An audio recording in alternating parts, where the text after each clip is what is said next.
Hello, once again, everybody. Welcome to Soccer's Overtime, your weekly look inside the San Diego Soccers and the Major Arena Soccer League, streaming to you live on twitch.tv. Greg Elston, Jerry Jimenez, back with you. It's season 4, episode 16 of Soccer's Overtime. We're calling this one Kansas City, Here They Come. Comets coming to town, followed by the Milwaukee Wave this Friday, this Sunday, one of the most anticipated regular season weekends of the Major Arena Soccer League. It's almost upon us. Jerry, great to see you once again.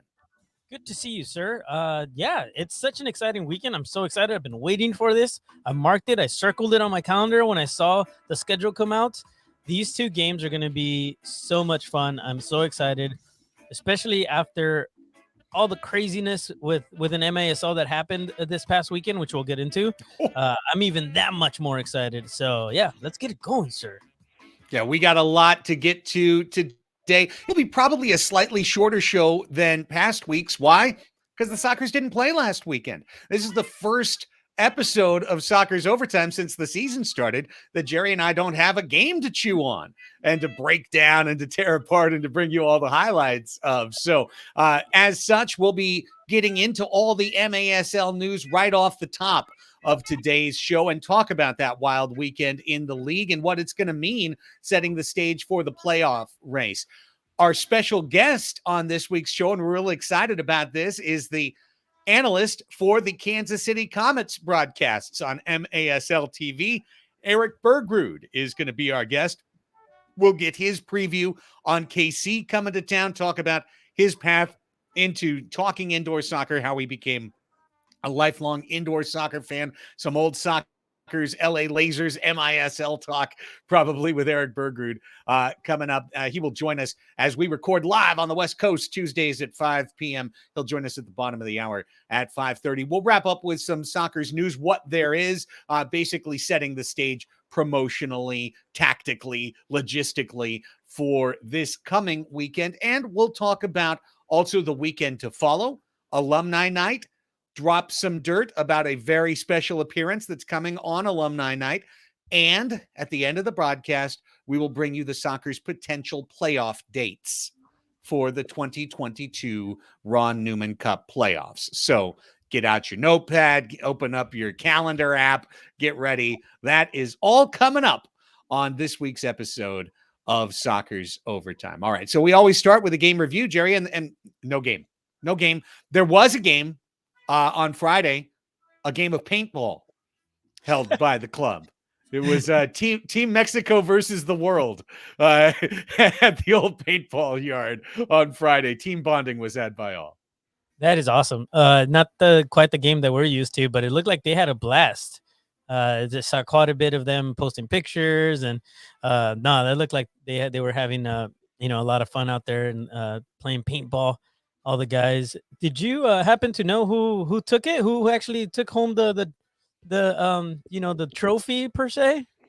I think it was Team World, but I'm not 100%. The reason I think it's Team World is because Paul Savage was on that team. And he, in addition to being the MVP trainer, Paul is apparently the MVP paintballer. Like he comes in camo with like multiple extra ammo packs. Like he's a paintball aficionado. And Craig Childs on the team's WhatsApp showed a bruise from a shot that he got, which I assume had to have been friendly fire from Paul Savage in the game. He shot him and said, "No worries, I got you. I'll take care of that after. But right now, it's war." I'll massage that bruise a little bit later, but first let me give you a couple others. This is probably the 4th or 5th time I think the team has done this, but they absolutely love it and a great bonding activity. So it's really cool to see, and it's just exciting even on an off weekend to know, the Soccers do stuff always together. They're a very team, family-oriented organization, and so they're always looking for kind of like these player bonding type moments, and that's what they had. They didn't have a weekend of practice. They had Saturday and Sunday off, got back on the training floor on Monday, ran through the rain today. They're moving down to La Mesa tomorrow morning because it's supposed to keep raining, so keeping sharp and trying to stay sharp. And I think that was one of our big topics last week on episode 15 that we titled Peak Performance, Jerry, is I think that if you're a Sockers fan, that's your only concern going into the weekend, is this team was on such a roll, playing so well and playing so often, that you just do wonder, given those 9 days off, are we going to see a little bit of first half rust, unlike what we've seen in so many other previous games? Yeah, no, I think that's everybody's worry that follows this team. We've had so many games consecutively, so many back to back, so many uh actually, I should say no chances for breaks, really. And so this is the first one. How will that affect the guys? We will find out very shortly, because we have two games, one Friday, one Sunday. And so that's gonna be, the true test there to see if they were able to keep up. But I mean, it's always nice for them to get out and do some bonding. So that was super awesome to see. I don't mind that at all. I wasn't upset about them not, continuing on and being on the pitch, which, by the way, have to throw in there, Paul's middle name is Rambo. So I'm really looking forward to seeing, hearing how it went. I'm gonna talk to some of the guys and find out how it went, because I'm interested to see if Mr. Savage was actually as savage as they all say he is. just I'm just very interested. I've never played paintball. I've been invited a couple times. I always chicken out because I heard it hurts, and I can imagine what that Bruce looks like in that picture. Maybe just DM it to me real quick, and so I can just take a look at it. We won't show anybody, but get Paul in trouble. I'm still not sure what part of the body was being revealed, but it didn't seem like it was anything anything too intimate. But yeah, okay. Well, we'll see if I can work on sending you that picture pretty quick. So one other Sockers note before we get into MASL news. Today is a numerically special day, Jerry. Today is February 22nd, 2022. It's Tuesday, TWO Tuesday, 2/22/22. As I told my son as we were going to the car this morning to go to school, you will never have a day like this again in your life. And then he was like, well, what about February 22nd, 22/22? Said, well, that's going to be a special day, and neither one of us are going to live to see it. But barring some amazing medical reversal over the next few years, but true, that'll be an amazing one. But yeah, on this day, February 22nd, Double Deuce Triple E, the one and only Julie V, came to this earth February 22nd, 1950, and today we celebrate Julie V's 72nd birthday. Happy birthday to the one and only Julie V.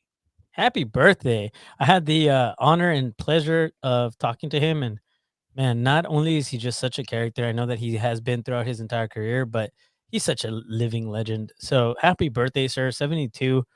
That's awesome. So good to be able to celebrate his birthday today. And yeah, it's so crazy. I was thinking as you're saying that, what your son was talking about, how about March 3rd, 2033? He'll be around for that, right? 3/3/33. Yeah, he'll be there for March 3rd, but there'll be no March 33rd. Well, of course not. There'll be a March 3rd. That's true. He'll be there for 3/3/33. And hey, with any luck, so will I. And so will you, Jerry. Yes. Let's all try and make it a personal goal here on Soccer's Overtime today. Let's set a goal of making it to March 3rd, 2033 alive, each and every one of us. Yeah. That's the short-term goal. It is still raining outside, by the way. I just looked at my my Nest, my doorbell, and yeah, it is raining outside right now. It's not nice. It's not going to, that doesn't help our goal, but try and stay dry and stay alive until at least 2033. Let's get into happy birthday, Julie. Let's get into some MASL news now. Let's dig into it. It was a very active weekend, a very exciting President's Day weekend with games Friday, Saturday, Sunday, and Monday. We'll dig through them all to some extent, starting in the division, Jerry, and not unexpected at all, thoroughly expected, but the Chihuahua Savage, building off that great 5-point weekend that they had in Missouri, beating Kansas City in overtime, beating St. Louis outright. They went home, kept it rolling, got the winning streak up to 5 in a row. Savage pummeling Harrisburg twice down at Corner Sport Arena. In doing so, Berna Valdivinos was named Defensive Player of the Week. Jorge Rios Pareja was named Offensive Player of the Week. And Chihuahua is now 1 point out of a playoff position with games in hand. Here come the Savage. They're going to enter that playoff bracket soon, and they're never going to leave. No. We've been talking about this. I mean, it was expected, and I'm very excited to see what they do. And the only other team that is up there with the winning streak, well, obviously, your San Diego Sockers with 10 wins, but Dallas as well, coming up with the 3-game winning streak. But Chihuahua on a 5-game winning streak at this point. My goodness, 16 points doesn't sound like a lot, but if you look at the table, there's a lot of teams down there. Utica, Harrisburg, that are 8-6, Tacoma with 12, and then you have teams that are a lot that Chihuahua's a lot closer to, like Milwaukee and the Ambush with 18 and 17. So they're up there. Like you said, what is it, 1 point away now from a playoff position? They're 1 point. Yeah, they're 1 point off the playoff line. They're 6 points behind Ontario for second place in the MASL West, which would be good for 5th in the standings bracket. So, as we go through all these results, we'll get to the standings in more detail, but it's as bunched up below the division leaders line. It's as bunched up as it can possibly be right now, which should lead to a thrilling end of the season. So Chihuahua wins twice, 11-6, 9-4. Like I said, really no surprise against the worst team in the league, Harrisburg, especially on the road. Harrisburg hasn't won at all on the road this year. So Savage continue to roll. Tacoma is a team that last week and the week before that we had written off here on Soccer's Overtime. We'd said that there were 3 teams that aren't going to make the playoffs, and those 3 teams are Harrisburg, Utica, and Tacoma. That's probably still true, but don't look now. The Stars are trying. The Stars are continuing to try and build out of their hole. And it was absolutely. It was announced on Friday that the Stars signed former San Diego Loyal, and before that, a ways before that, former Seattle Sounder Miguel Ibarra to a contract for the rest of the season. Tacoma then went out on Saturday night and beat the Baltimore Blast up at Acesso Showwear Center 7-5. 3 huge regulation points for the Stars, getting up to 12 points, getting within 5 points of a playoff spot.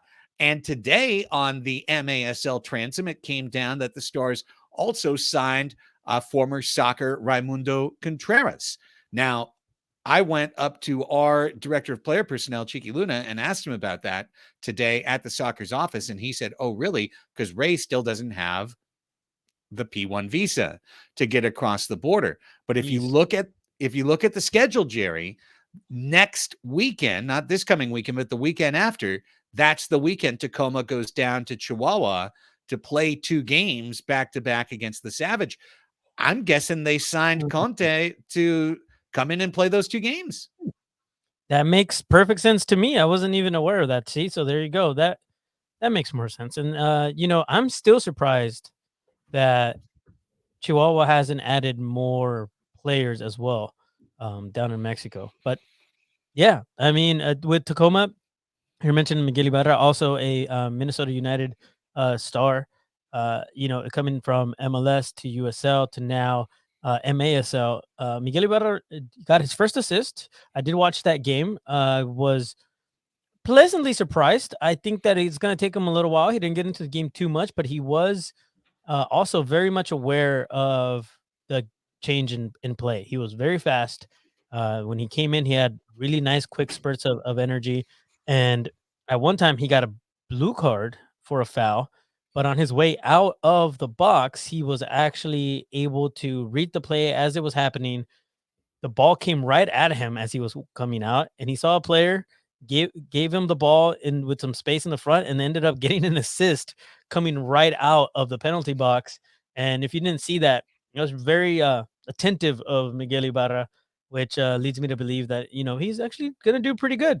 I think for any player, and I've had enough conversations now. I did have a chat, a nice long conversation with Mitchell Cardenas about this. The transition isn't always easy, but for Miguel Ibarra, I think maybe it might not be as difficult as others.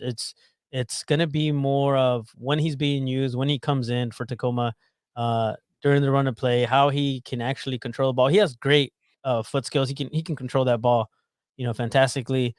So excited to see Miguel Ibarra in the league. I think it adds that additional, um, like a nice name to the league that other people from other leagues will be familiar with and will want to follow. And then he was wearing number 8, if I'm not mistaken, right? Hmm, I think, yeah, that's he was cool. wearing he was wearing number 8, and then Ray Contreras as well. I mean, we've seen him here with the Sockers. Great addition. We'll see if it is going to be only for the Chihuahua matches. We'll find that out pretty quickly. But it's nice to see Tacoma's making moves and trying, as you said, Craig, trying. So I mean, they are at the bottom right now of the West. We'll see what they can do. Well, and I like in our chat here, as we are live on Twitch, from Keith Vibbert saying, "Love the USL MASL crossover. Need more of it." And I agree. I mean, really, when you look at it in terms of a lot of things, level of play, level of salary, you can really see a lot of crossover between USL Championship and MASL. The Soccer's had a loyal in training camp this year. And it didn't work out for Corey Herzog to join the team, but he was there.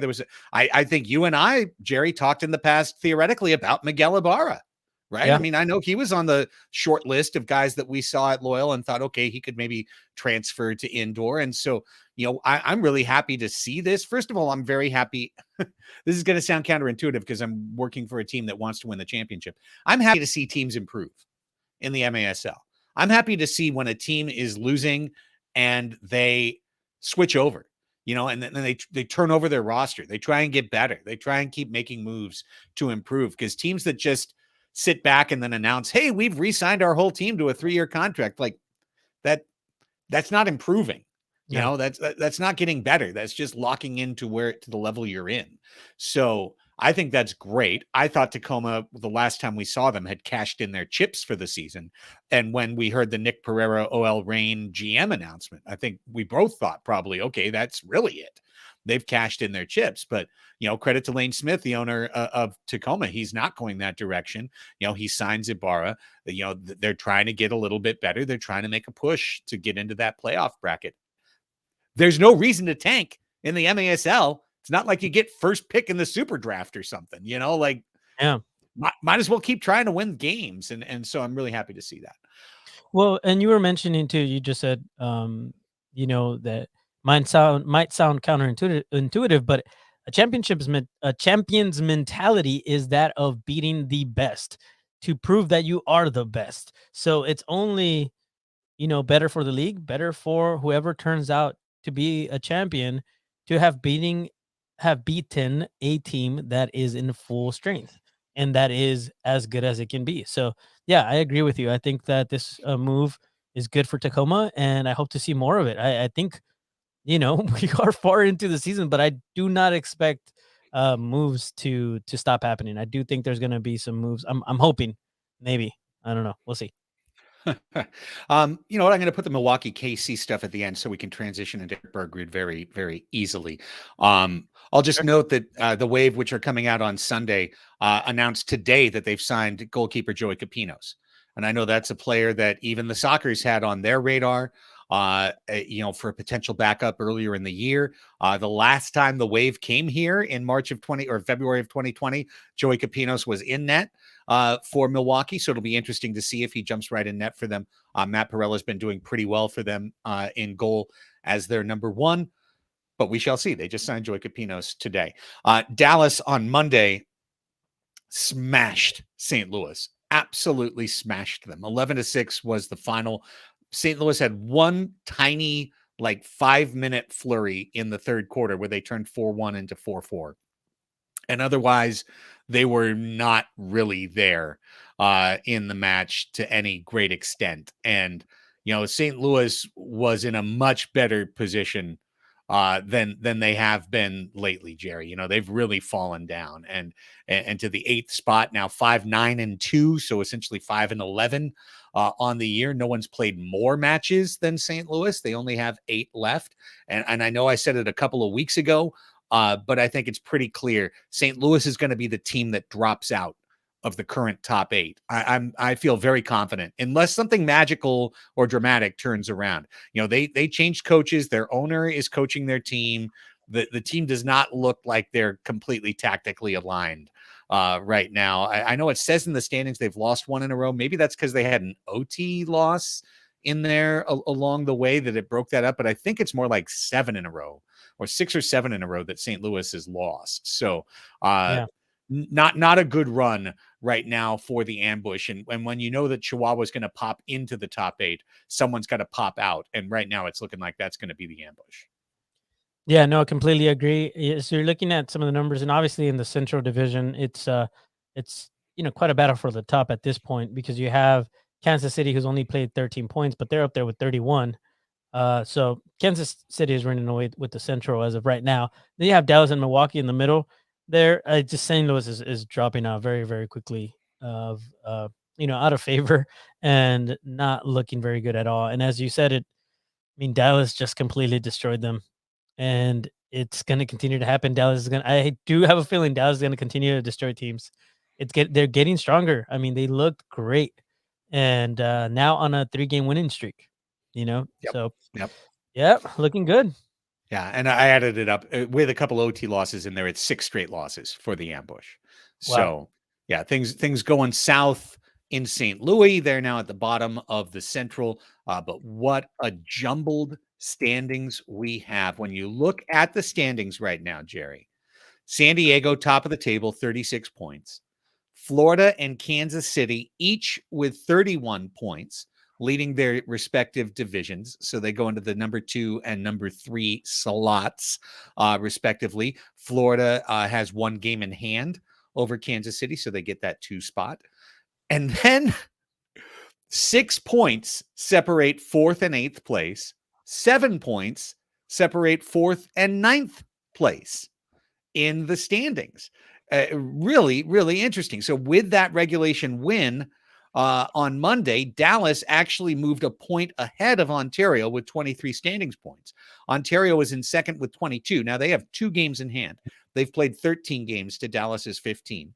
Baltimore, with that loss to Tacoma in regulation, they entered the week in 4th. They fall to 6th place with 20 points. Then there's Milwaukee with 18, St. Louis with 17, and as we discussed, below the line, Chihuahua with 16 and several games in hand on the whole field, and Tacoma with 12. So, I see Chihuahua and St. Louis out, but there's still a chance, and it could be any of the other 4 wildcard teams, Jerry, for if Tacoma could get hot, to push one of those other teams out of the bracket and down into the non-arrivers. And it just means every match pretty much for the rest of the year, other than Utica Harrisburg, every match is going to be fraught with playoff implication. One of the crazy things that I'm looking at too, if you look at this leaderboard here, it's Florida with a 54 goal differential. That's a 9-goal difference on top of San Diego, who has 45, and we have 2 games more than they do. So, Yeah. wow. But yeah, I mean, what a crazy difference between, you said 4th place and 8th place, and then to 9th place. Wow. The beauty of MASL, everybody. Yeah, 2 games can change everything. Like I said, Chihuahua in a weekend could be in 4th place in the standings. Ontario could be down in 6th or 7th place. It's wild. Or Chihuahua could drop a game, and then everything gets upset and kind of stays where it is. So super, super exciting. It feels like the top 3 teams have separated themselves to some extent, not completely, not utterly, but to some extent they have.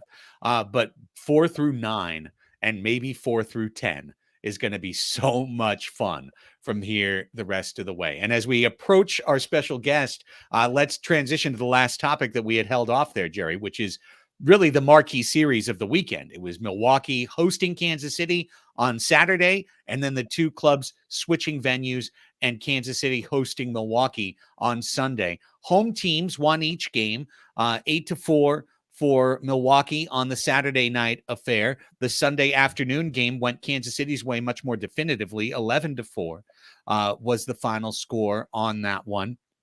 But it was a weekend that led to bumps and bruises, to a retirement, to potentially a critical injury in the league, and to a gigantic suspension. So backing up to Saturday in the second quarter in Milwaukee at UW Panther Arena, Marcio Leite came up lame with a hamstring injury, left the game, went right to the locker room, later was on the bench with a big ice wrap, and did not make the trip to Kansas City on Sunday. So I would hate to see it. For him to miss Sunday, his chance to finally be cheered by the Sockers fans who never got to see him as he was a soccer winning a championship last year. But there is a chance, Jerry, that Marcio Leite isn't on the trip. Yeah. So I mean, I have to change my. Never mind. We'll talk. Change the graphic that I made. No, we'll still say thanks to him even if he's not there. I was gonna say that's more work for me, Marcel. You better come on more work.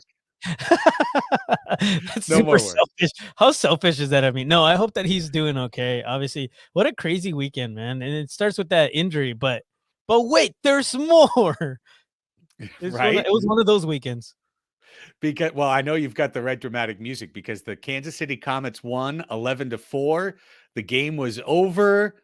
The players were coming off the field. Comets currently injured starting keeper Nicolau Neto was pounding the glass and getting all excited in front of his home fans. And then Derek Huffman walked by.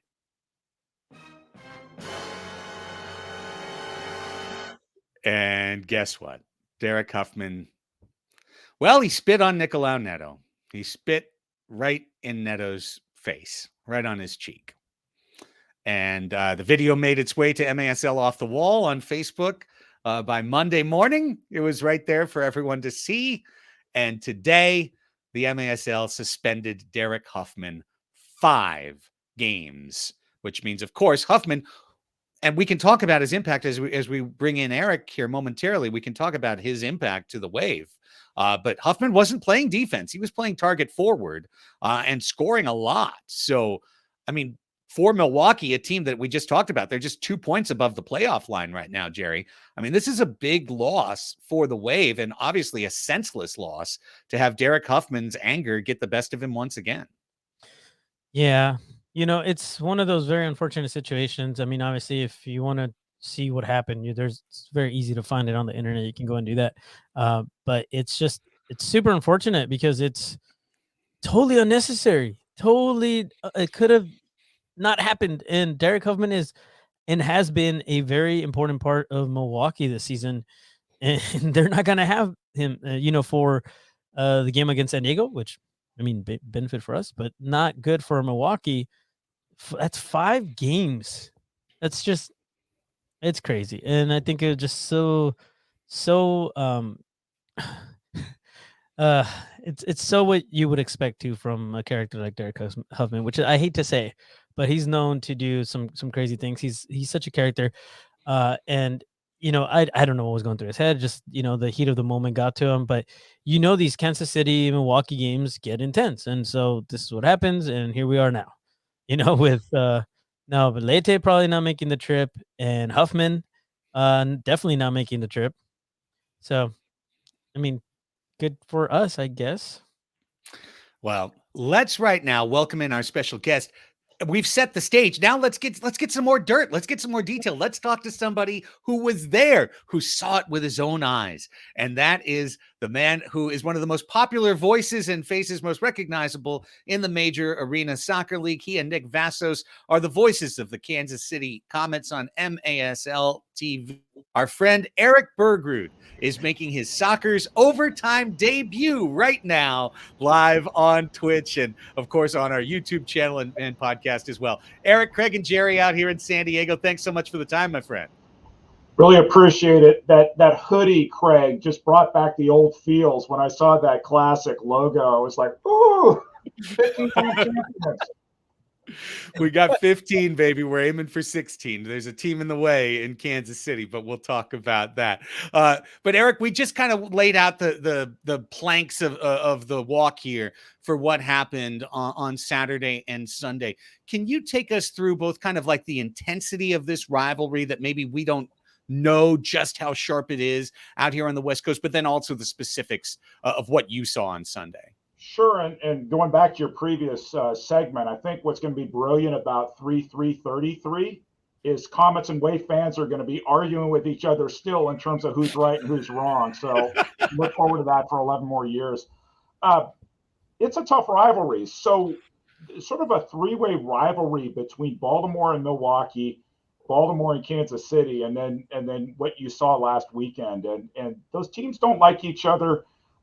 The owners have had issues with each other over the years. The fans apparently this weekend lost it. And so even if people on the field want the rivalry maybe to cool, I'm not sure the fans want to allow it to cool yet. And so the last couple of days has been kind of crazy.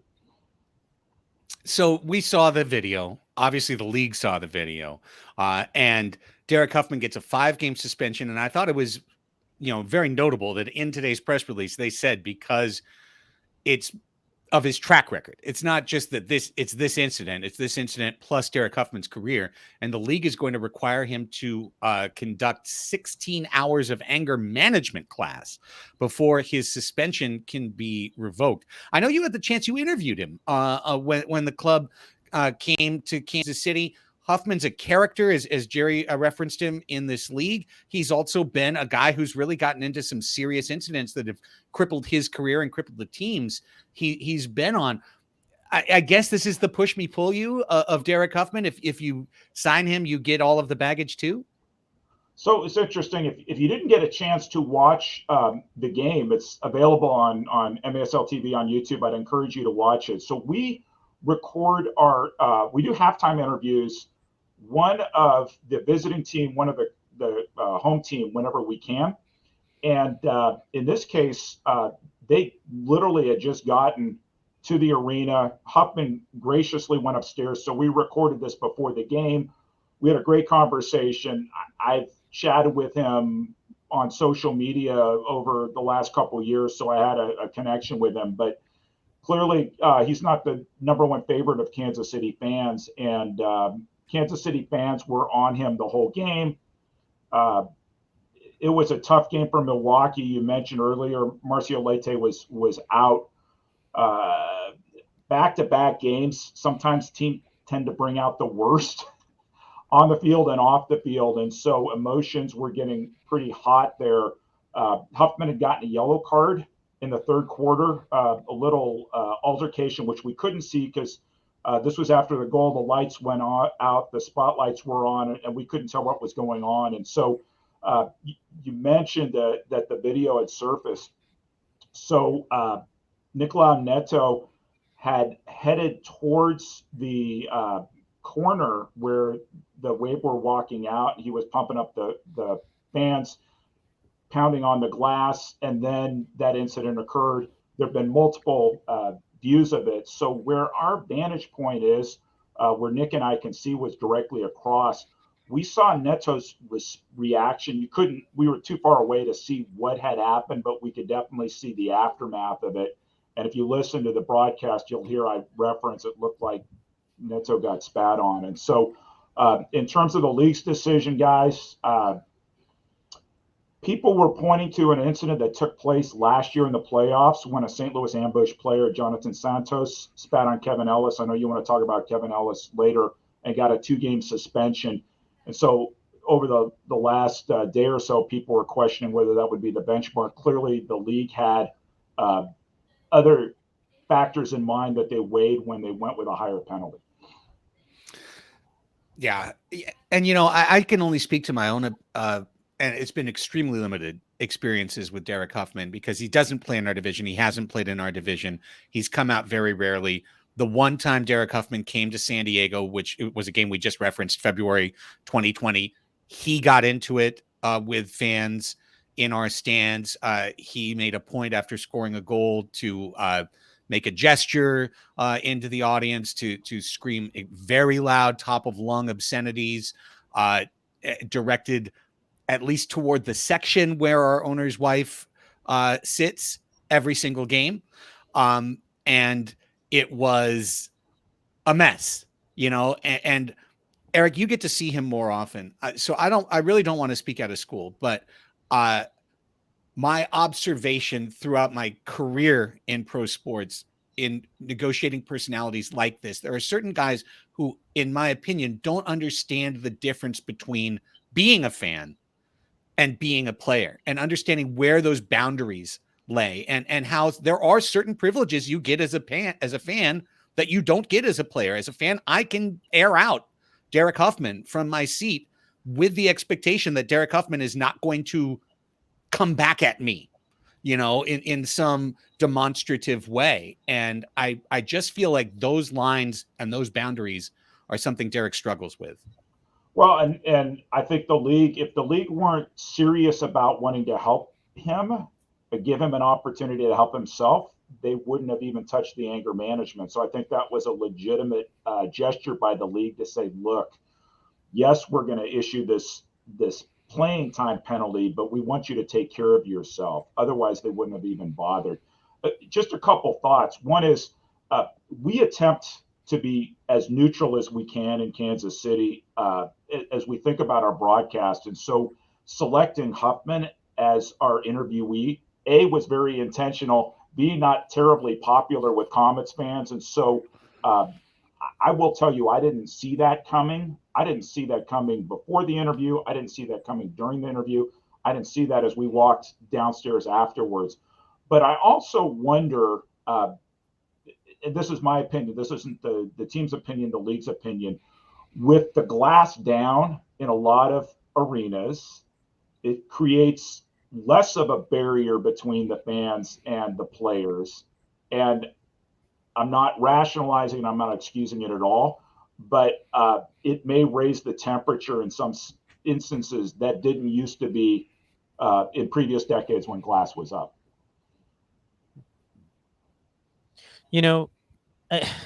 It's one of those situations, and I've said this multiple times, and I think everybody knows that listens to this podcast. I'm rather new to the league, and I absolutely enjoy it, and I love it. And something like what happened with Derek, and I know that with other players as well, adds to somebody that's coming into the league, and it can be either a positive or a negative depending on which side you're sitting on and the way that you view it. But I think it just also adds to the intrigue and the drama of this league. I think I've used the word drama on this podcast every single episode since I've been on, Craig.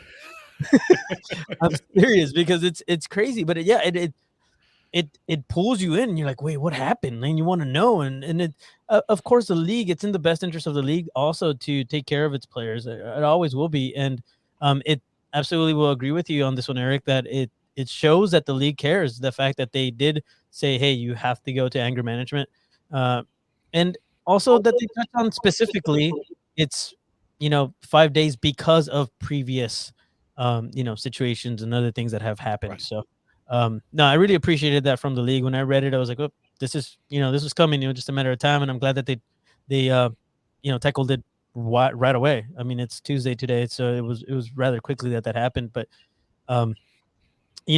to kind of move things along a little bit from that into something much more exciting for you on the side of the Comets.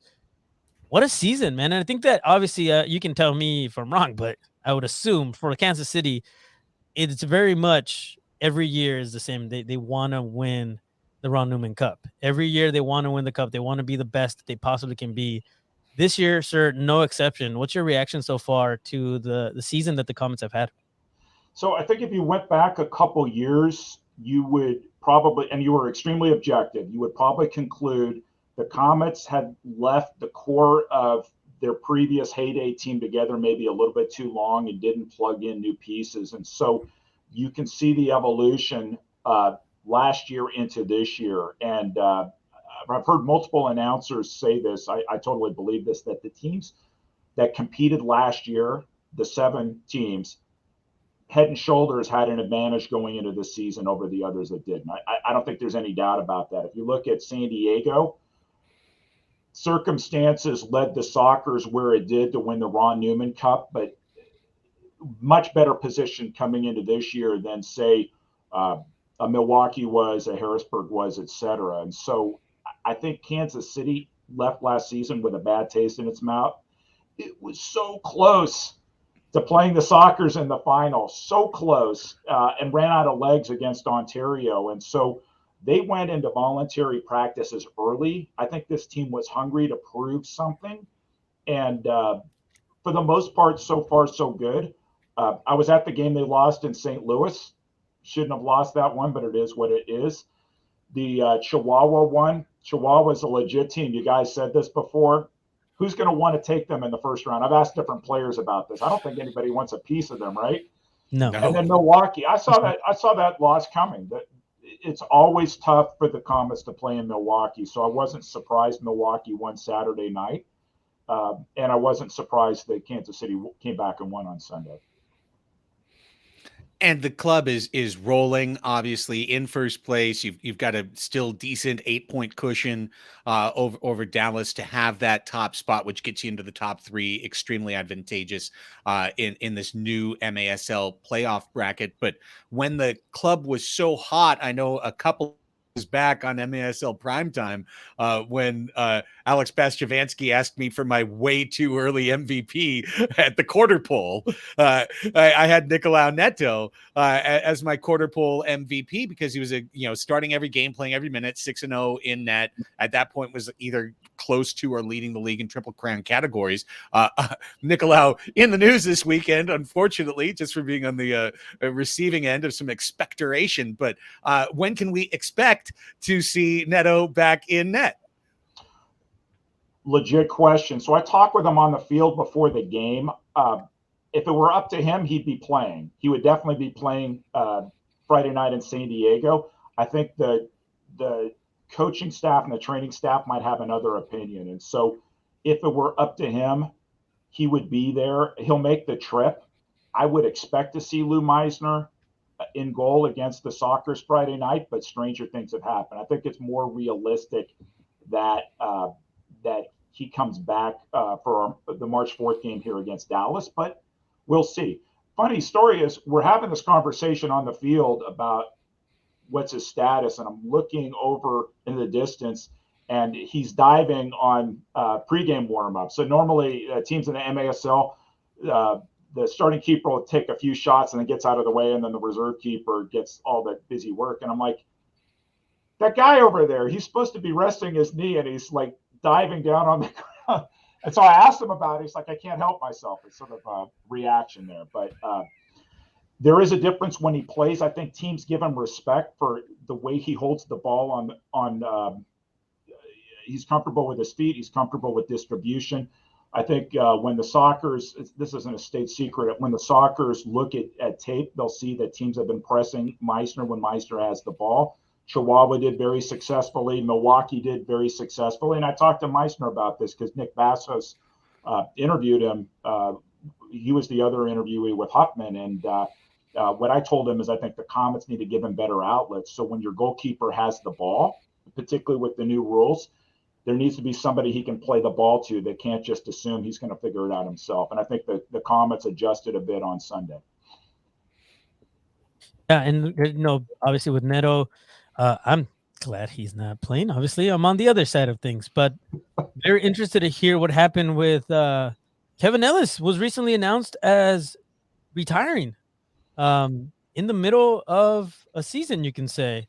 Do you have any insight on that? Obviously, we didn't get a lot of information. It just kind of felt like maybe it was a decision that he had been thinking about and finally decided it's time for me to go. But is there any other, can you shed some light at all on why Kevin Ellis is no longer going to be with the Comets?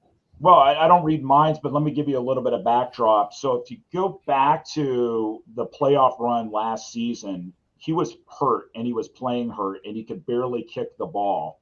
And he rested this summer.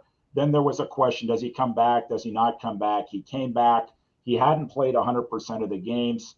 And then we heard a couple weeks ago he was listed as a healthy scratch, and we didn't know anything behind that. So I think the question is, he had to make a decision what was best for him. He's moving on. The Comets are moving on, but that's a definite loss. And if you're a San Diego Soccer fan, on the one hand, you might want to be a little confident saying no Neto, no Ellis, things are looking good. But indoor soccer is a strange game. Just when you think you have it all figured out, stranger things happen. It's a trap. It's a trap. Admiral Akbar comes raising up all the time, man. He's always waiting. He's always around. I can feel it. Hey, we're already waiting. We're expecting the trap completely to be sprung. So we just, right before you came on, we went through the standings, and I mean, it's cuckoo go nuts crazy there from the 4 through the 10 line. Overall, just, we're about 55% of the way through the league season right now. What, if anything, has really surprised you so far this year? So if you had asked me about a month or so ago, I would have told you for sure the Central Division is going to get 4 teams in. If you were to now ask me which division is most likely to get 4 teams in, I'd say Tacoma would be the 4th team in for the West. And so the 3 top teams, I mean, you said it, are locks. Whether they're locks to win San Diego's a lock to win the division. Florida's a lock to win the division. But should Kansas City hold on, then who's left? I think the surprise team has been Dallas. Chihuahua, I expected them to get their act together. They were putting together players from different backgrounds, different teams, and it was going to take them time to gel. Dallas started 0-3, changed coaches, got Jamie Lovegrove back from the Sockers, or however that happened, and look at them now. They're a team to reckon with. Definitely down in Texas. What they have to prove to me is consistently winning on the road. Yeah, I agree. I mean, and they've also played so many close games. So they're the team that has been playing these 7-6, 6-5, 8-7 affairs over and over again, and really coming out on the right side of them so many times. But it'll be interesting to see if they can hang on. But it'll also be interesting to see, Erik, how or what, if any, player movement takes place over the next few weeks, because this league has a remarkably late roster freeze. I believe it's the end of March. So you can make moves to the very end of your season. And we talked about it on last week's show. So I'd be curious for your perspective from the Midwest, that I feel like with the Sockers now having won 10 straight, kind of set a level, I feel like other teams right now, we're starting to see they're making moves to try and get to that level. So I think what's going to be interesting, St. Louis already made their move, hasn't paid off, right? So a 2-for-1 with Baltimore. Dallas made their move a long time ago, and I think it has paid off in terms of change of coach, bringing in some veteran players. That team, I think, watch them a couple of years from now. They're going to be something to behold. I think the question is, what does Milwaukee do, right? So we don't know Marcio Leite's prognosis. We know they're short a target forward, who, by the way, Huffman been playing fantastic at target forward. He scored as an outdoor player. He scored goals. He was made a defender indoor, but I think he'd rather be scoring goals. But what do? I mean, this is the team that said that San Diego's Ron Newman Cup was not legitimate because they weren't in it. So they're still the legitimate holders of the Ron Newman Cup. You really think they're gonna just kind of wilder through the season? They're banged up. I just got a note from Ian Bennett, they're coming out there to play you, but it was a tough weekend on them. I wouldn't be surprised to see a move there. And then Utica has been making all sorts of moves, right? But it really hasn't moved the needle too much for them. So Milwaukee's the team I would look out for, just to see. You mentioned Capinos in goal. I saw that this morning, but I've disagreed with Milwaukee fans who've been laying the responsibility for their woes at the goalkeeper position. Perella was lights out against Kansas City this weekend. I think there's other issues there on the field. Oh my gosh, I completely agree. Yeah. As Jerry knows, I've spent so much time the last 72 hours buried in game film, including your two games over the weekend. And I would just like to state for the record here, Milwaukee is not a good defensive team. They are not defending the right way. They are letting outmanned rushes down the floor all the time. When there's a rush down the floor, they are not hustling back. A couple of, I want to say it was, I think it was the Friday game actually, where Kansas City had several missed opportunities early on yes. missed opportunities where they could have really put the pedal down. If you go back to Milwaukee's great run and think who they had on defense, Drew Ruggles, Chad Vandergrift, both are in Florida now, and Marcio Leite. I mean, you had three of the best defenders in the league all on one team. None of them are currently active, right? Well, Leite we'll see, but who's playing for them? That's a lot of leadership to try to replace. And I think you're potentially seeing that right now. Absolutely. So in case you're listening, Mr. Ian Bennett, you're doing great. You're doing fantastic. You're doing awesome, IB. No worries. I love him. We love him. He walked into the arena the other day. I'd already recorded the pregame.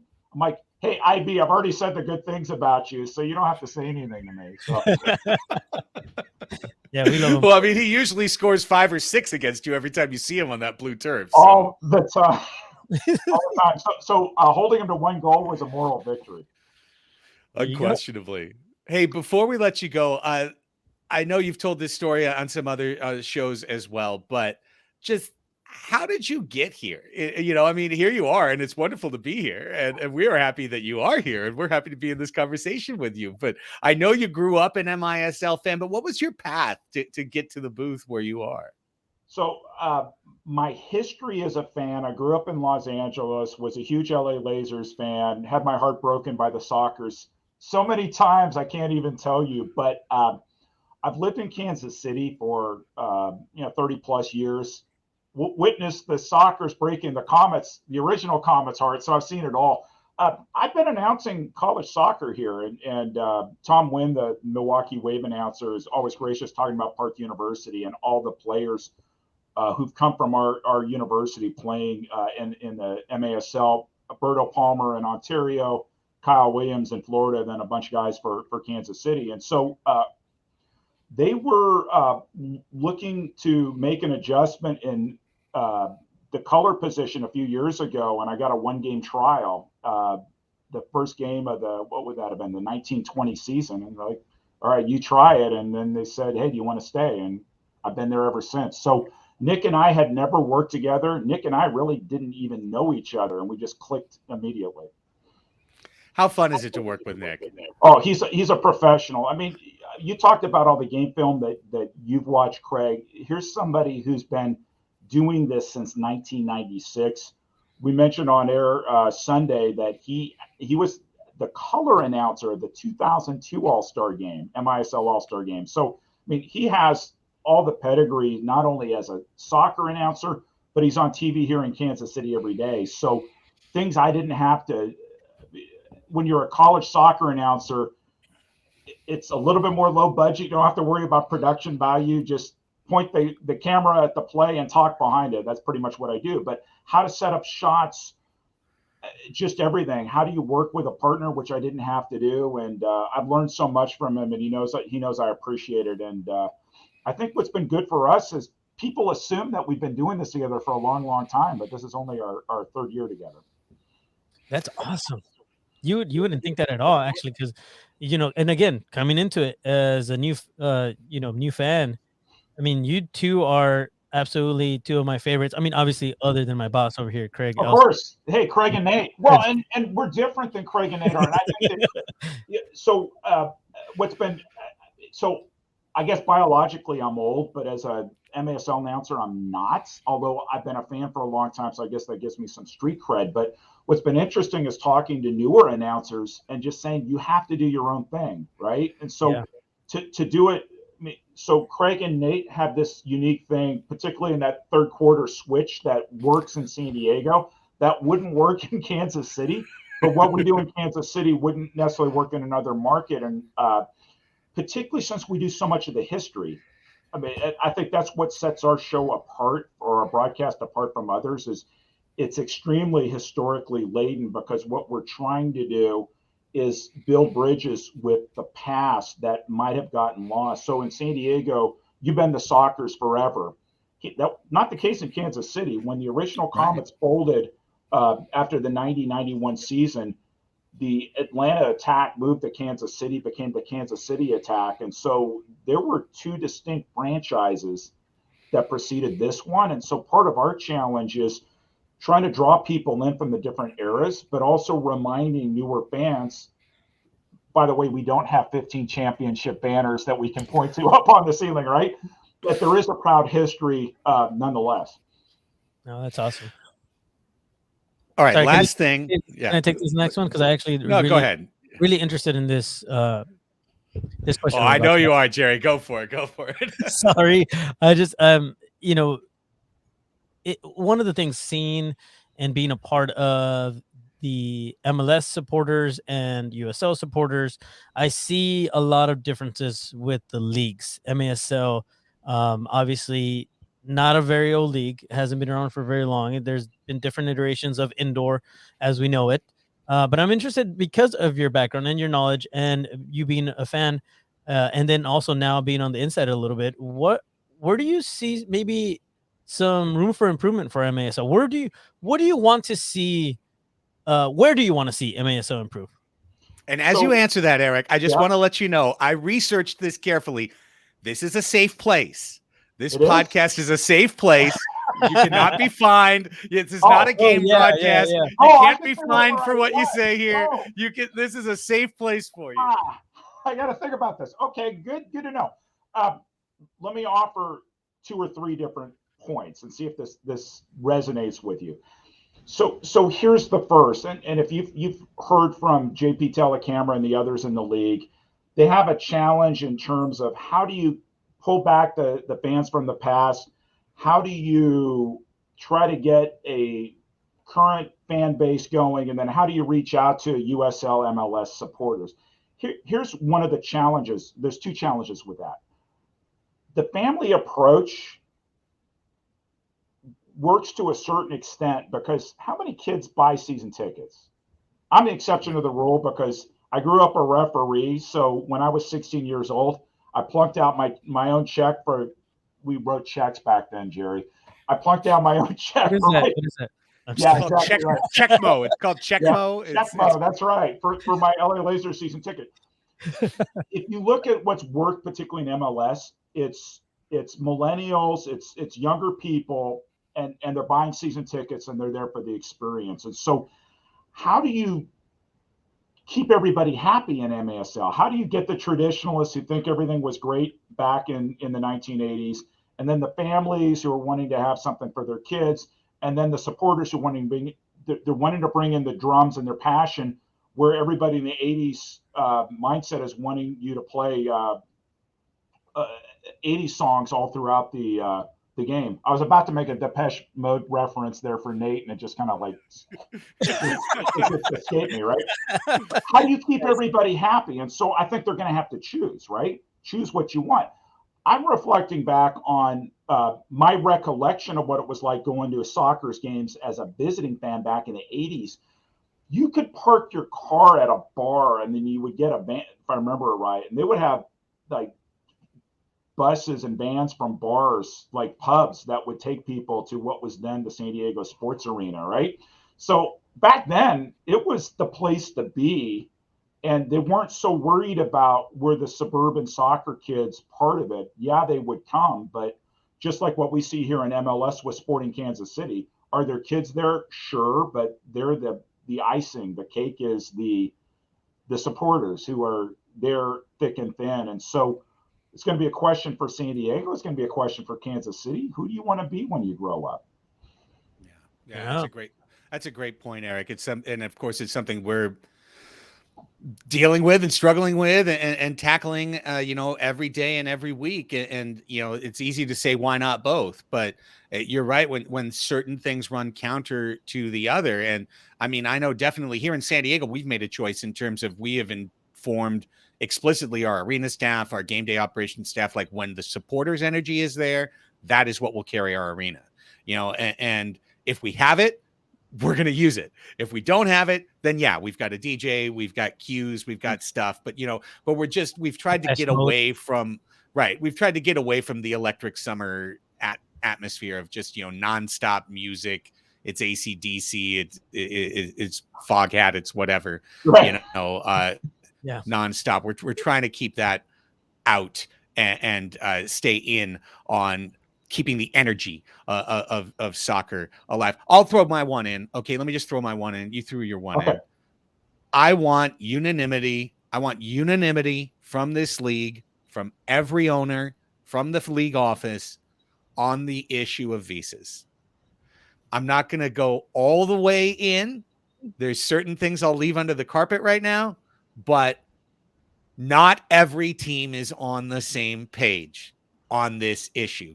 There are a couple of teams that are not on the same page on this issue, and it hurts every team in the league. It hurts every team in the league. We need 100% of the great players who are eligible to play in this league to play in this league, not 80% or 75%. And I don't think it's a good news story for any team in the league when they find out that the guy who was leading the Triple Crown in goalkeeping is down for visa. Like, that sucks. And when somebody, I'm not saying anybody in particular, but when somebody in the front office goes, yes, Silva's out, that means our team's got a better chance to win. That's backwards thinking. You want every great player in this league that can be in this league, not one missing. And I want the league to take this seriously, because until it does, you're not going to have your fully fleshed out product, and you're going to have these silly things like players being signed to play 2 games in Mexico. It's not right. It's not right for the players. It's not right for these guys trying to make their careers. And it's not right for the league overall to be like, hey, these players are great until their visas go up, and then they're gone and you'll never see them again. That's unstable. We don't need that. So if you watch this later, Craig, and you take out the part about visas and just insert I want the owners in each league, in this league to ... You can apply it to a lot of different issues, and maybe on your next podcast, just pick the next issue. I think that's a challenge in that, if my understanding is, it's very difficult when player X submits their paperwork, when there hasn't been consistent, uniform practices, it makes it difficult for the next application to be approved. And so one of the challenges for this league is, unless everybody decides to play the same way, there are going to be ramifications that hurt the quality of the product. And so the fact that Keith Tozer, JP Dellacamera, and Shep Messing were willing to take this on speaks a lot. The fact that they said it's going to take 3 years to move things in the right way speaks a lot. But I think one of the challenges is nobody knows what success looks like. And so what does it look like in terms of the players you have? You think there's visa issues now. If you ask fans, they want the Steve Jungles of the world back in this league. How are you going to pull that off if you're having visa challenges right now? And right. I think that ultimately somebody is going to have to decide what this league looks like. It's like having a strategic plan, right? So if you were a business or a startup and you're like, what do we want to look like in 2030? MASL 2030, the strategic plan. What are the rules we operate under? What is it, the experience in the arena? How are the teams run off the field? What is the product go into every market? Sure, you want some differences, right? If I were coming into San Diego, I would leverage a lot that you have that we don't have in Kansas City. Why would you want to make it cookie cutter? But we're going to have some basic standards. The way that JP Dellacamera says it is professional standards. Right. You want to have a little bit of local flavor, but you want it to be consistent. And that's the struggle. And until 12 owners plus the other ones that are sitting out are all on the same page, and then can have a united message that will encourage that next owner to want to put in their money and be part of this, it's still going to be a challenge. Great stuff, Erik. Wonderful insight. Really appreciate your perspective and your point of view. And I think some really good stuff right there for the league. I hope the league enjoyed the last 5 minutes. I'm sure they didn't. No But fines. I didn't say anything out of turn. I was nope, no fines. We're Marshawn. all We're all Marshawn Lynch here. I'm just We're here, just here not to get fined. I'm looking forward to Friday's game. I think it's going to be entertaining. Kansas City has a lot to prove. You mentioned before I got on that there could be a little rust early on for the Sockers, but I think there's a lot of respect both ways, and I think it's going to be an entertaining game, and we'll see what happens. I have to drink a lot of caffeine because one of the great things about the Central Time Zone, it's a really great place to live, except when you have those 9:30 West Coast games. Yes. But I'll be watching for sure. Well, Erik, we really appreciate it. All the love back to all you cats in Kansas City. Throw a bouquet Nick's way. We always enjoy the time to chat with either one of you guys, and we'll continue to track you throughout the year. And who knows, maybe our paths will cross in the playoffs again. Maybe there will be two quick things. Definitely tell Nate I'm going to be listening for that first Depeche Mode reference coming up. And then we're sending you a gift. The illustrious professor is coming on the West Coast swing, so he'll be there Friday night, and then he's headed up to Ontario on Sunday. So he's our fountain of knowledge for historical tidbits and has all sorts of Kansas City, San Diego soccer knowledge. Amazing. We'll leave a spot in the press box, specially set up. There you go. There you go. Erik, thank you so much for staying up with us here. Already 8 o'clock. Time to get to bed, but we appreciate you, brother. Appreciate it. I got to check all the love the Comets and Wave fans have expressed for each other over the last hour or so just to see what I've missed. But good luck this weekend. Thanks to all the Sockers fans who support your podcast, support the team. I know it's been rough out there with the pandemic and not having any home games last year, but Sockers fans, you legitimately have a chance at seeing a 16th Ron Newman Cup. Hope it doesn't happen from the Comets' perspective, but it'll be exciting road to the playoffs for sure. Erik, take care, buddy. Have a great rest of your night. Thanks guys. Take care. See ya. Erik Bergrud, you can see him on MASL TV with Nick Vassos, one of the top commentating crews in the MASL. So dude, the stories they tell, he was saying how they are very much about like historians and they talk about the history of the sport. And they ended up kind of taking because they watch every single game. And they took one of your stories from the Sockers game. You were talking about the parrot. Yes, Tina Lettieri and his parent. Oh my gosh, that was fantastic. Ozzy, that was a lot of fun. Yeah, I call him Oscar. Yeah, I'm a little bit more formal like that, Yeah, that was a gas. Erik is terrific. Follow him on Twitter. Follow him on Instagram. He is a lot of fun. And I'll tell you what, Erik is such an interactive announcer. And we've even talked about this like offline in terms of I can't do what he does because I made too many mistakes when I was a younger announcer of getting into the chat and getting into the comments. Like I need to be the eagle soaring above that when I'm in the broadcast. Like I don't know if you take that as you will, but that's just how I have to operate. I can't be buried in the chat and like responding to people's comments, and because that I need to be in my mind palace, like I need to be in the broadcast mind palace and working there. So it's a different vibe, and like I appreciate the fact that he can do that and have so much fun and have that interactivity, almost that talk show level interactivity in the middle of the broadcast. Be careful what you like tweet him, because he will absolutely respond on like live air. Yeah. Because I think I tuned into a game a little bit later and I tweeted something out. They were talking about the Sockers. Like right as I tuned in, I'm like, oh wow, okay. And I tweeted out something along the lines of there was a ringing in my ears. So I tuned into the Kansas City Comets game, and sure enough, Nick and Erik are talking about the Sockers, and he talked about it like literally the next second after I tweeted that out. He's like, "Oh, Jerry Jimenez from the Sockers." I was like, "Oh my gosh, what is happening right now?"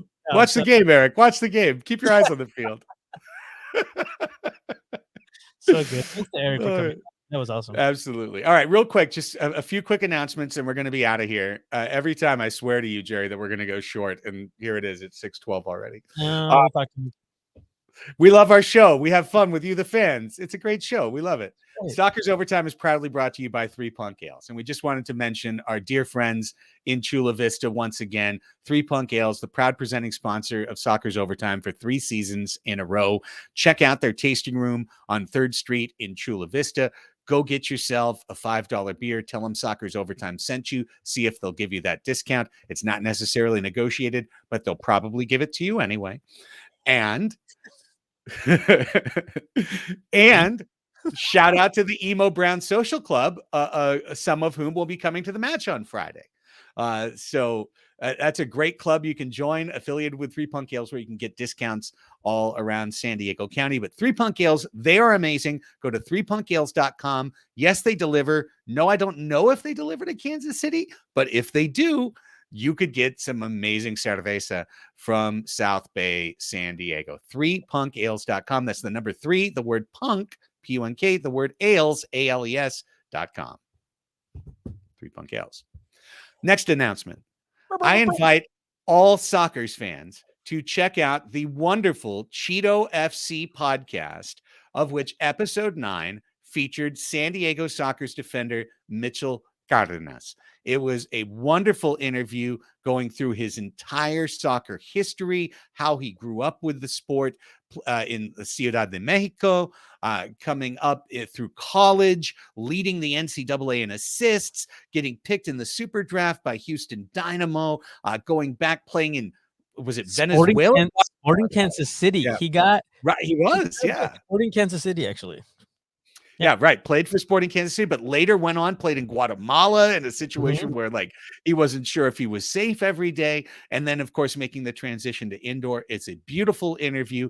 Cheeto FC is a great podcast, and we'd like to warmly invite you to check out that interview. Jerry, have you ever heard of the Cheeto FC podcast? Never heard of it. I might have to check it out now. Sounds like a pretty cool podcast. No, thank you. I appreciate that. It's my passion project that I have going on right now. It's currently just a podcast, but it's going to become much more than that. So go and check it out. It was actually such a blast to talk to Mitchell Cardenas, and we go through his history, like Craig said, and it's such an interesting career that he has had.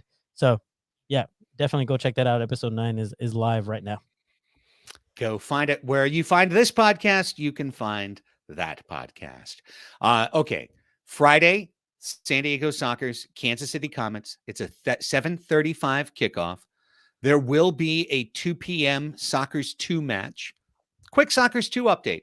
San Diego Sockers 2 went down to Rio Grande Valley, went down to Brownsville, Texas over the weekend, and they beat RGV, the RGV Barracudas in MASL 2 twice, once in overtime, once trailing by 2 goals with less than a minute to play, scoring with 8 seconds left to tie it and winning in overtime.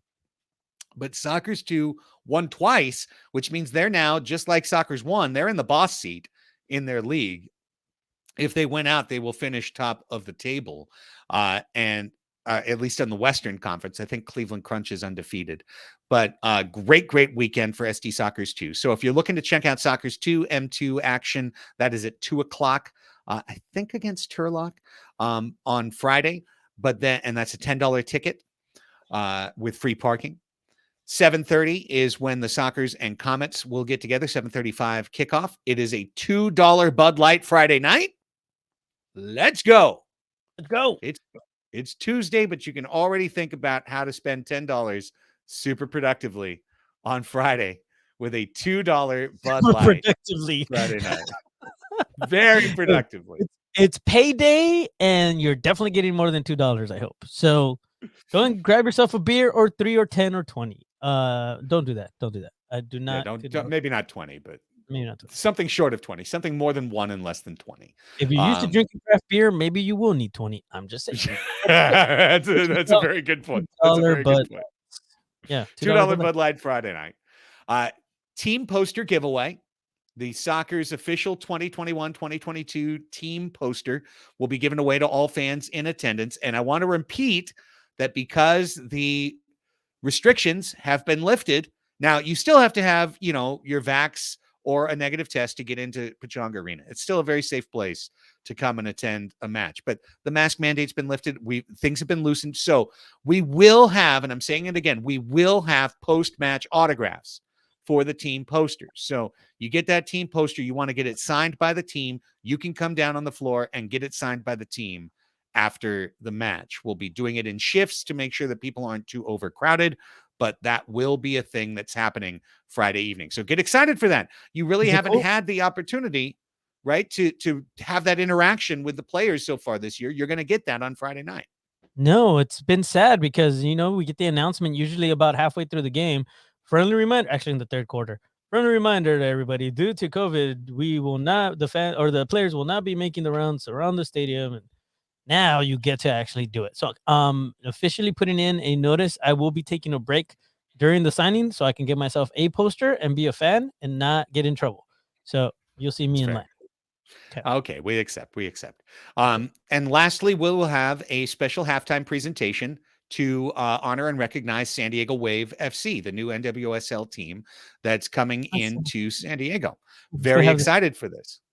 Right there. Wave night. It is Wave night. And we're going to wave hello to San Diego Wave FC. They have created a special video that they will be sharing with our fans, Jerry, during halftime with video messages from the players and coaches, specifically to Sockers fans. And I'm not going to jinx it.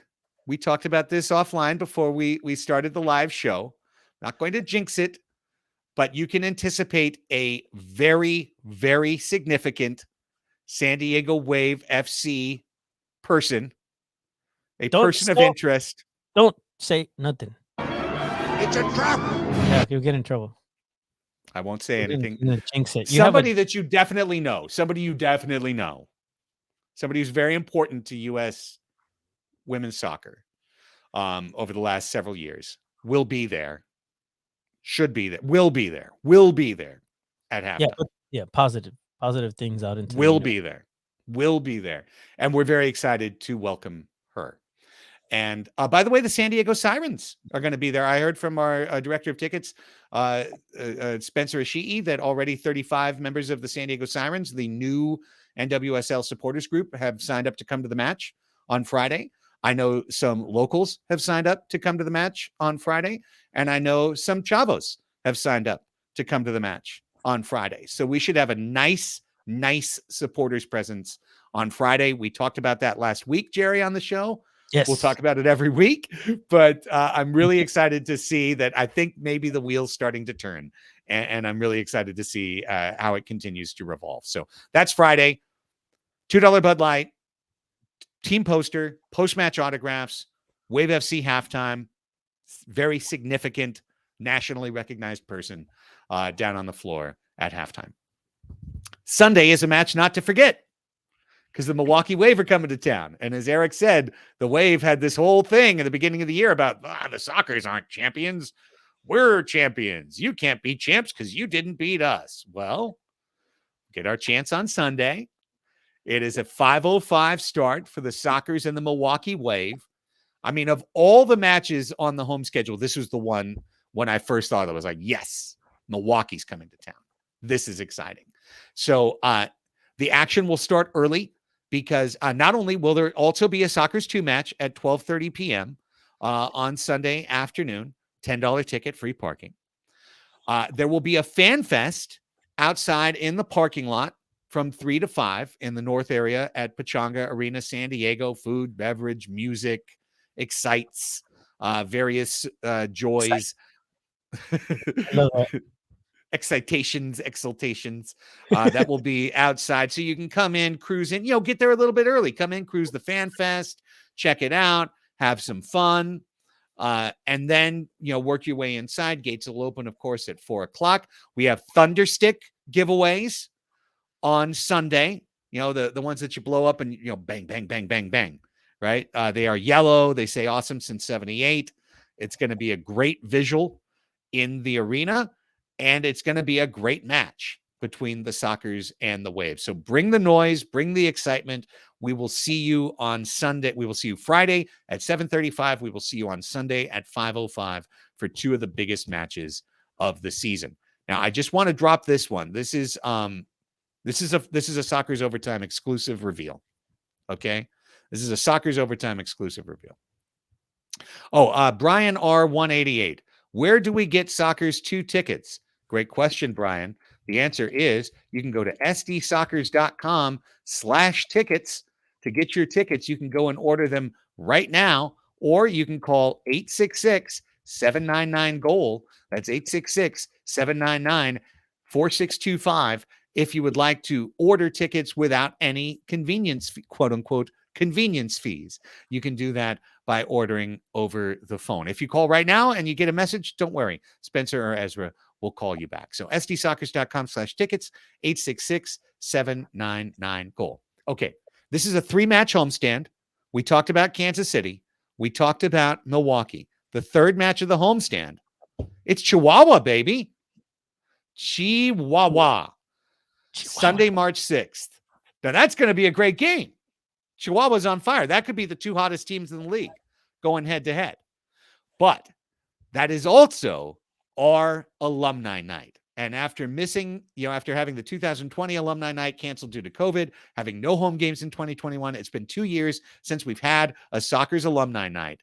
And we are going to have a big one on Sunday, March 6th. So we will start with a pregame celebration of the first ever Soccer's championship team, the 1981-1982 champions. And we will have at least 3 living members of the 1981-82 team down on the field and there and available. Key Vibbert is number 9 coming for alumni night. Number 9 is coming on March 31st. I don't think he's coming for alumni night. He was invited. However, at halftime, it will be the halftime alumni game. We mentioned this before, Jerry, but the alums will be running 6v6 with substitutes. This will not be an all-in game. This is going to be 6v6 with subs. So you will get to see Paul Wright and Paul Doherty and Brian Quinn and Cha-Cha Namdar and the rest of the great soccer legends of the past out there with some space on the floor to run. It's going to be a lot of fun, but that's not the dope info. That's not the big reveal.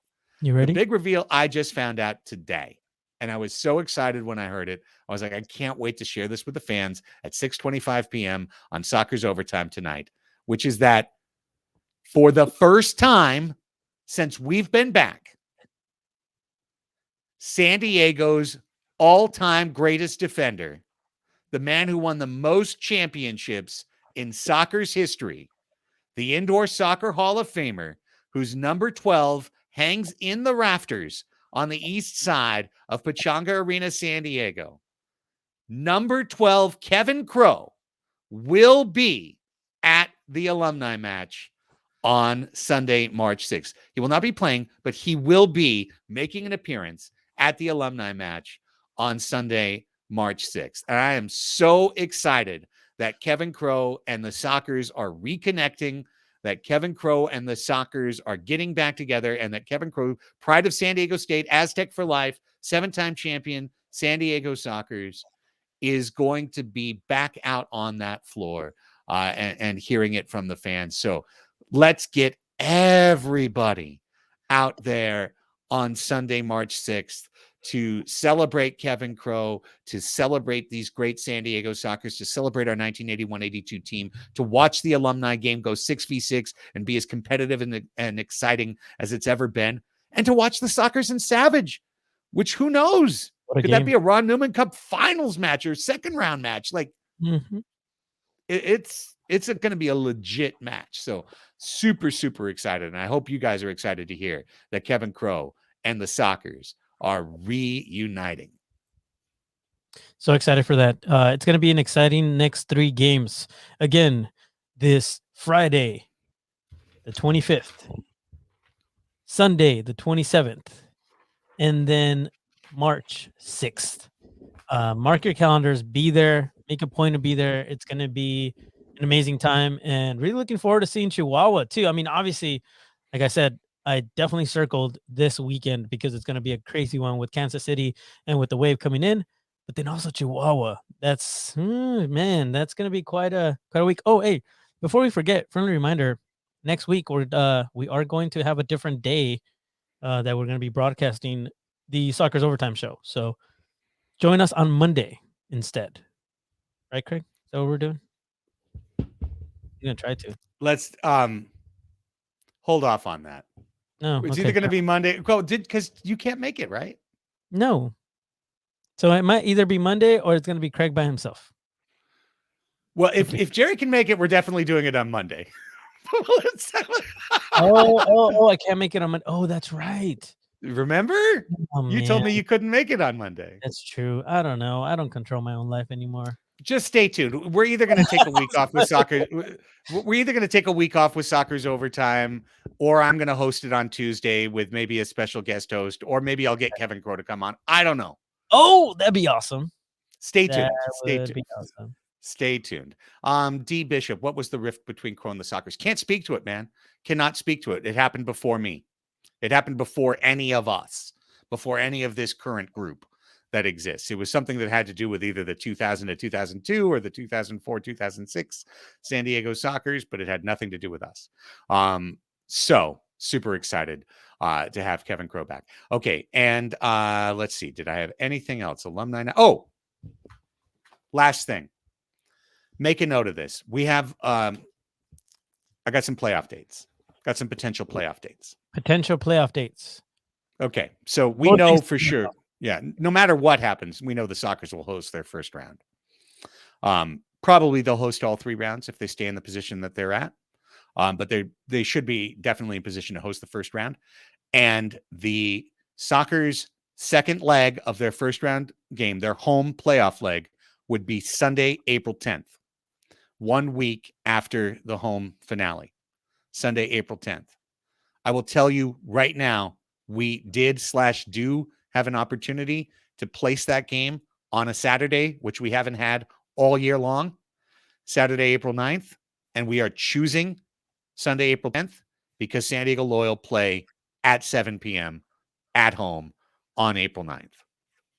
And we're looking to unite our soccer community, not compete against it and divide it. So that's what we're going to do. And I can't tell you how much of a sacrifice that is, that we haven't had a single Saturday all year. And we had a chance to have a Saturday home game. And then I saw that last week, and I used to have hair, and I pulled it all out. And I said, we better move the game. And we agreed. And we're going to move the game. Round 2 is super, super dicey. Okay. And if the Soccers are hosting, the most likely home date for their second leg playoff match would be Easter Sunday evening.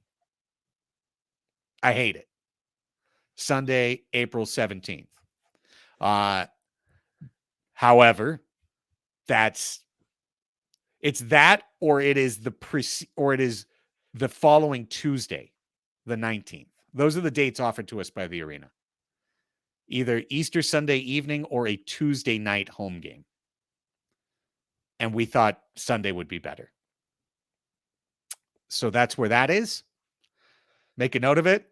I'm not happy to tell you that, but I mean, wouldn't you agree, Jerry, if it's a Sunday or it's a Tuesday? Sundays are for football. That's what I thought. Okay. Lastly, damn right. Were we to be the road team in the finals, it looks like April 21st would be our day. Potential for April 25th if we were the hosting team. However, there's the next Saturday available at Pechanga Arena San Diego is Saturday, May 7th. And I'll just tell you that if it got to that point, and there's so many freaking dominoes between here and there that I don't even want to talk about it, but I'll just note that if it came down to it, we would petition the league to push back the finals window 1 week so that we could have that grand final, the ultimate game, the final day of the season, be on May 7th, as opposed to being again on a Sunday. No, that's a Monday, April 25th. That's a Monday, April 25th. And we'd rather not be on Monday, April 25th. for the championship game. So that's the situation. So April 10th, April 17th, and then the potential of the 21st, 25th, or potentially May 7th. Those are your playoff potential dates for the Sockers. Of course, they have to win to advance. So keep that in mind as well. Done and done. Circled. Circled, Google calendared, bookmarked. We out of here. That's it for this episode of Soccer's Overtime. Hey, thank you everybody for joining us in the chat. Special shout to everybody who watched the YouTube replay. Thank you for getting to the end of the video. And for everybody listening on podcast, thank you for reaching the end of the podcast. Hey, scroll down, give us that 5-star review. That would be really helpful and deeply appreciated. Jerry and I will rejoin you Friday from the arena. Make sure you follow us at San Diego Sockers on Twitter, on Instagram, on Facebook, on TikTok. Check out all of our content there. We'll see you Friday night. We'll see you Sunday night. We hope to see you at the arena, your smiling faces in person. If not, join us for the broadcast on MASL TV. Jerry, thank you so much, my friend. Great show. Yeah, good times always. We'll see you guys very soon. See you guys on Friday at the game. Be there. For Jerry Jimenez, I'm Craig Elston. Thanks to our special guest, Erik Bergrud. Thanks to our sponsor, 3 Punk Ales. Have a great week. Let's get a couple dubs. Go Sockers.